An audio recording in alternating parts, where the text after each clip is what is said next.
j'aimerais d'abord dire que, du point de vue d'abord de la littérature et de la création artistique, le vivre ensemble étant l'un des plus grands arts dans toutes les démarches intellectuelles, artistiques, sociales, vise à faire grandir le vivre ensemble. Donc des fois on pense que l'urgence dans nos communautés, c'est le produit intérieur brut, les institutions, l'économie, la démocratie, alors qu'il me semble que toutes les sociétés sont fragiles et l'urgence est de renouer les tresses de ce qui les tisse, de ce qui tisse le vivre ensemble.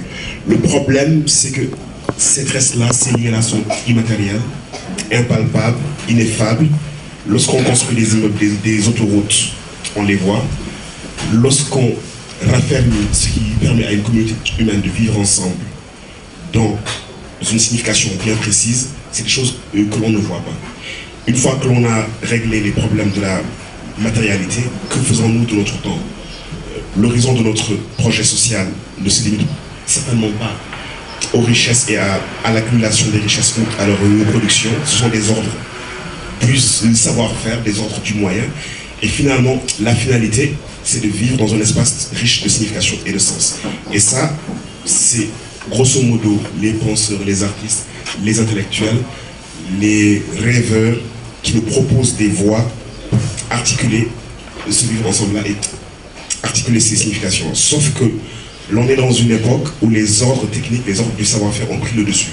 L'économie, les technosciences, et elles, au lieu de juste nous indiquer ce qui peut être fait, elles nous indiquent ce qui peut être fait, et puis elles nous disent ce qui doit être fait, à telle enseigne que... Et en plus, elles prétendent nous dire ce pourquoi on est là, ce qui relève de notre vision, de notre vivre ensemble, de notre vision du monde, de ce qui fait la vie en elle-même, ce qui en fait le sens et la richesse n'étant pas énumérés, comptabilisés et quantifiés. Nous ne pouvons pas rentrer dans un agrégat et dans une échelle sur laquelle on norme les nations pour dire voici les premières et les secondes. Intimement, nous avons le sentiment que notre réalité donc, dépasse ces critères et ces catégories-là, mais nous nous disons sous le mode de la quantité, et sous ce mode-là, nous occupons un certain nombre de places, et nous n'arrivons plus à nous dire au-delà donc de ces règles et de ces critères.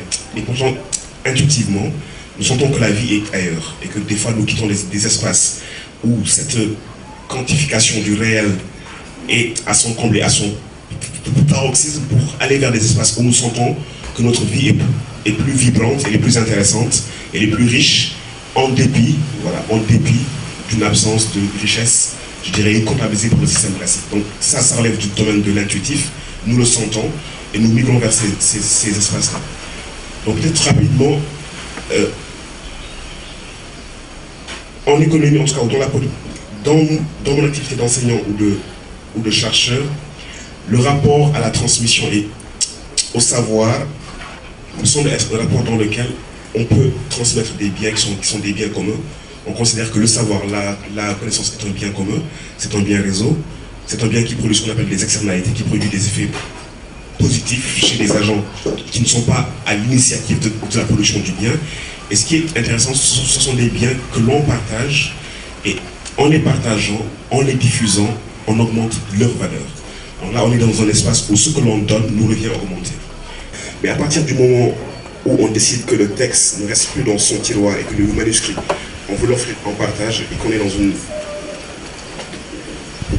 démarche de communication, on est dans une démarche d'un processus de participation à la construction d'une mémoire collective, d'une trace collective qui fera l'identité du groupe, qui dira le groupe, qui dira ses expériences existentielles et qui mettra du sens et de la signification à notre aventure humaine. Et donc, puisque finalement, le but ultime de tout ceci, c'est quel sens donnons-nous à notre vie ensemble.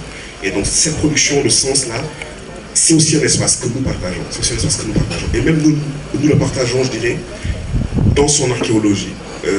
L'écrivain que je suis écrit puisque d'autres ont écrit. Ce n'est pas une activité naturelle. Il écrit puisqu'il a lu. Il écrit puisqu'il a eu le sentiment que dans son édification, la littérature, les livres l'ont constitué, que des choses ont transmigré, donc d'autres auteurs, et l'ont constitué, et il s'inscrit dans une chaîne.